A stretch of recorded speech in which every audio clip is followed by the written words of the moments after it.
I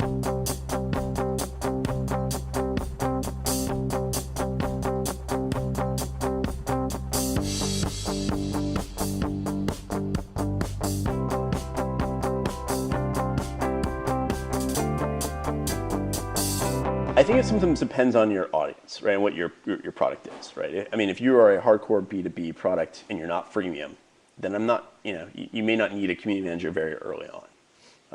I feel like community managers also have become kind of this place where, I mean, the role has evolved and it's more tangible than it used to be. But it used to be a way for, well, we don't know how to describe these people that are kind of half marketing and half traditional customer support and sales. And so, in a way, Marcus, our original co-founder, you can be thought of as a community manager. But I think so to answer your question, I think it's a good idea to hire a community manager. I think a lot of times, sometimes your support people can, with the right attitude, become community managers as well. It requires a slightly different acumen than just doing than just doing communication one-to-one.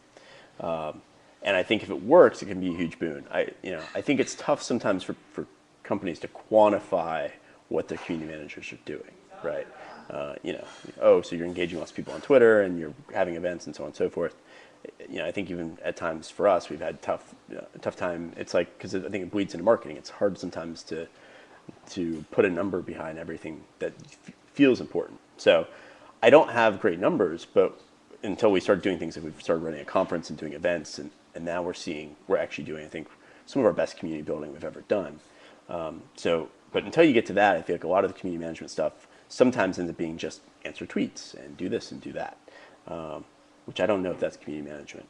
I think real community management, where you're actually engaging community, I mean, those are the people that tend to be in user voice forums, helping gather that feedback and listen to customers, can be great. I think what you don't want to do is make a community manager kind of your excuse for not connecting with customers as well. But I think they can do a good job, because you can't be talking to people all the time, but they can do a good job of rallying people together and figuring out, how do we get these guys, how can we do stuff for our community that would make us stand out, like listening to them. So I do recommend that startups hire community managers. I think, again, it depends on your startup. Obviously, if you're a B2C company, like I said, if you're selling, if you're selling deodorant or something, maybe it doesn't make much sense. But I think there's actually the smartest people figure out how to build communities around everything, even if it's candles, right? I think there's a potential for community around everything. It's tough sometimes to do around e-commerce and things like that if there's no brand affinity, if you don't have a unique selling point.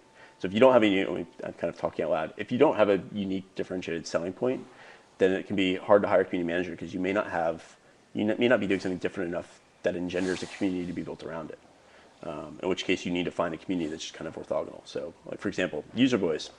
We have a community of user voice customers, but we also are now, through conferences and events we're doing, creating this other community, which is really that it's a mix of product managers, community managers, and customer support people that are just passionate about ways to help retain and keep customers happy. That's doing great support and building better products through customer feedback. And so it's not like we're building the user voice community, because a lot of those people in that community aren't user voice customers, but they maybe could be one day.